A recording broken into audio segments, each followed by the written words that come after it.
My religious mother-in-law told my daughter that Santa isn't real, so I told her that God isn't real. My mother-in-law doesn't like me at all.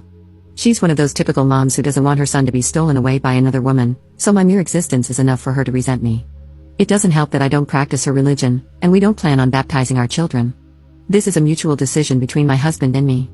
For a little extra context, she regularly sends me Bible verses and quotes about being subservient to your husband to get under my skin. After telling her very nicely and calmly to stop once, she had a full-blown meltdown about how I won't let her save me, so I just ignore her messages now. My daughter, 4F, loves Christmas. She loves decorating the house and helping bake cookies, and she gets to pick out the tree this year. She's so excited, it's literally adorable.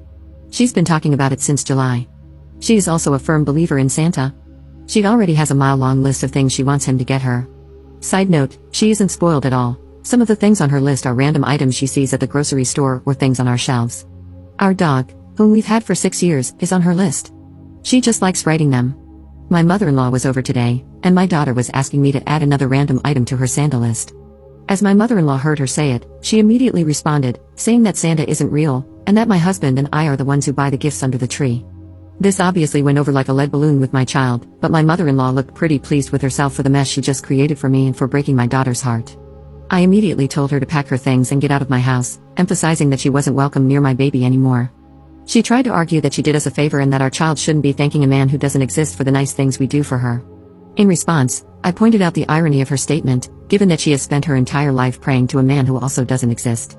I also told her I was very sorry she let hate breed in her heart, then I slammed the door in her face.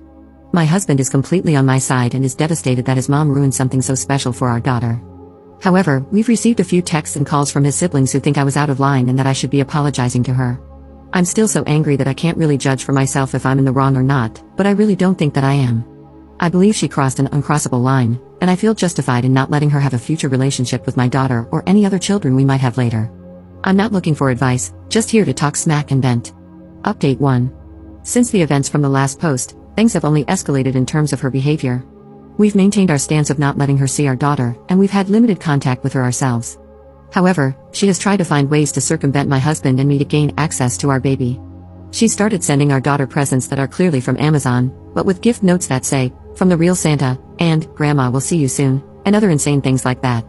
We've been documenting all of this, and we started donating all of the toys and clothing to local charities or to our daughter's school's community pantry so that a child with nothing can have them instead. We've also had my husband's sister call us and tell us his mom is on the verge of deleting herself because we took her only happiness away from her. In response, we suggested that she should be checked into inpatient if she's making those kinds of claims. I apologize if I sound cruel, but I won't let someone manipulate me like that. We hadn't heard from anyone regarding mother-in-law in a week or so we started to feel like maybe she was calming down and accepting that this situation was caused by her actions. What we didn't remember was that she's authorized to pick our daughter up from school. Yesterday, I got a call from the front office of her school, saying that my mother-in-law had called and said she was on her way to pick our baby up for a surprise adventure with Grandma, and to make sure she was waiting in the office so they could leave as quickly as possible. When I got this call, I literally grabbed my bag and walked right out of my job to be able to get to the school before she did. I also made sure her school knew that my daughter was not to be released to anyone other than myself or my husband. After getting off the phone with me, the school decided to contact the police and to put the school into a soft lockdown, which is when they don't let kids leave classrooms and make sure all the doors to the buildings are secured, but they don't announce it to the kids so no one gets scared. On my way to the school, I called my husband and told him to meet me there and what was going on, and he actually made it to the school before I did.